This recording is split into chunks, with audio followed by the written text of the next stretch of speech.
There is a kind of tiredness that sleep cannot touch. You did not work for 16 hours, you did not run a marathon. You did not do anything that should have drained you.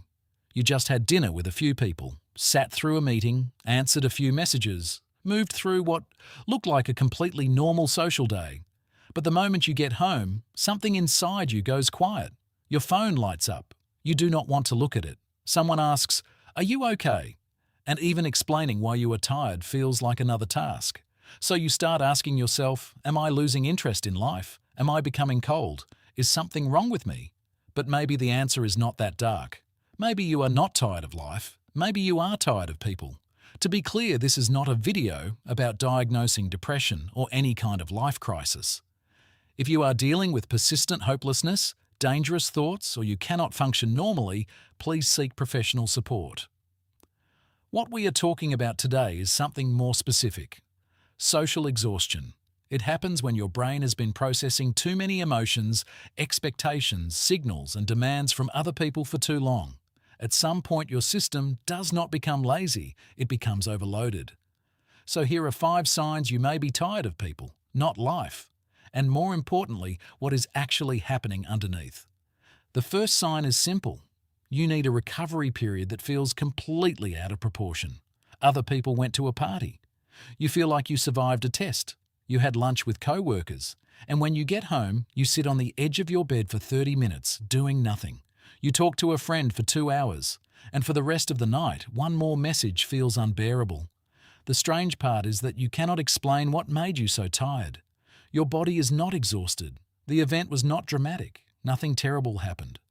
But your mind feels emptied out because social interaction is not just talking.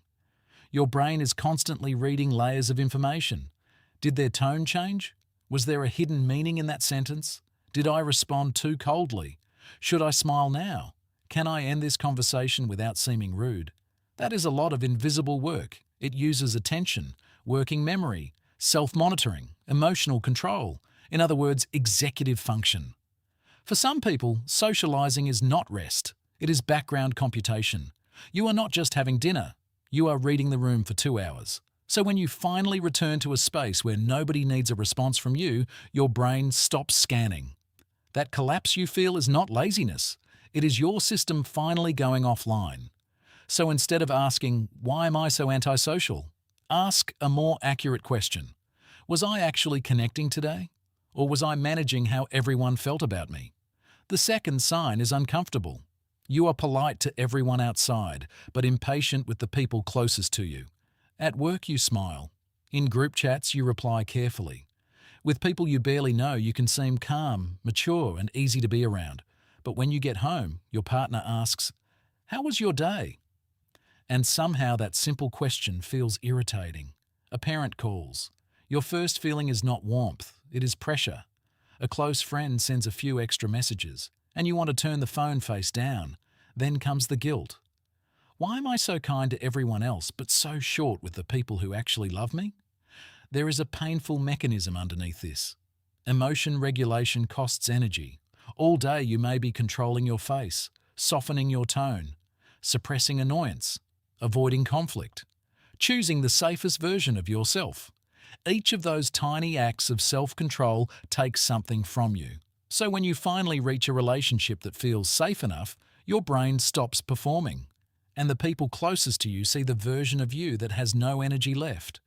This is not an excuse to hurt them, but it is a signal. If you keep giving your best patience to people who do not matter, the relationships that do matter may end up paying the bill. So the question is not only, why am I so irritable? The deeper question is, where did all my patience go today? The third sign sounds contradictory. You feel lonelier around people than you do by yourself. You can be sitting at a table full of people. Everyone is talking, people are laughing. Your phone keeps buzzing. From the outside, you look connected, maybe even social, but inside, something is missing. Nobody is really seeing you. You can join the conversation but not say what you actually mean. You can laugh, but the laugh does not feel fully yours. You can be surrounded by people and still feel like an observer inside your own life. This is one of the strangest parts of social exhaustion. Loneliness is not just the absence of people. Sometimes loneliness is the absence of being understood. Self-determination theory describes relatedness as one of our basic psychological needs. But relatedness does not simply mean having people around, it means feeling understood, accepted, and genuinely connected. So if a room is full of people, but you have to shrink yourself, explain yourself, or perform a more acceptable version of yourself, that interaction does not restore you. It drains you. You may not need more people. You may need fewer relationships where you have to become easier to digest. If you feel lonely in a crowd, it may not mean you failed socially. It may mean your brain has started to notice the difference between the quantity of company and the quality of connection. The fourth sign is that small talk starts to feel like a mild form of punishment. How have you been? Crazy weather, right? Busy week? Any plans this weekend? You used to be able to play along, but now the moment those conversations begin, something in you gets tired. Not angry, not disgusted, just tired. As if your mind is saying, I do not have the energy for another weightless interaction. This does not necessarily mean you are becoming cold. A study by psychologist Matthias Mell and colleagues used small recording devices to capture snippets of people's daily conversations. They found that the happiest participants were not the ones who avoided talking. In fact, they spent more time talking. But the type of conversation mattered. Compared with the unhappiest participants, the happiest participants had roughly twice as many substantive conversations and only about 1/3 as much small talk. This does not prove that small talk causes unhappiness, but it does suggest something important. Human beings do not only need contact, we need meaningful contact. So maybe socializing is not the problem. Maybe the problem is too many interactions that ask for your performance but give you no real connection in return. Maybe you are not tired of people. Maybe you are tired of low-quality access to you. The fifth sign needs to be handled carefully. You start fantasizing about disappearing, not in a dangerous way, not because you do not want to live. But you catch yourself thinking, what if I turned my phone off for 3 days? What if I went somewhere nobody knew me? What if nobody needed me to explain, reply, show up, smile, or be available? You do not want to destroy yourself. You want to exit other people's expectations for a while. This often happens when your sense of autonomy has been compressed for too long. Self-determination theory says humans need autonomy, competence, and connection. Autonomy means feeling that your actions belong to you, that your time, attention, and choices are not constantly being taken over. But when you repeatedly feel, I cannot decide my own time, I cannot say no, I cannot express what I really feel, I have to be available whenever someone reaches for me, your mind may begin to fantasize about withdrawal.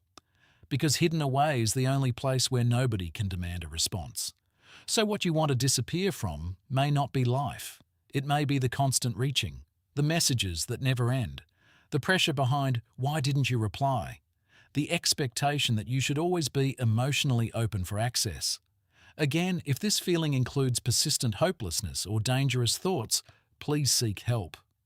But if it feels more like an intense need for quiet, your nervous system may be saying, I need one place where nobody can take anything from me. Sometimes you do not want to leave life. You just want to leave the version of life where you must react to everyone, all the time. So if you notice these signs in yourself, you need a long recovery period after socializing. You are losing patience with people close to you. You feel lonely in groups. Small talk feels heavier than it should. And sometimes you want to disappear just to be quiet.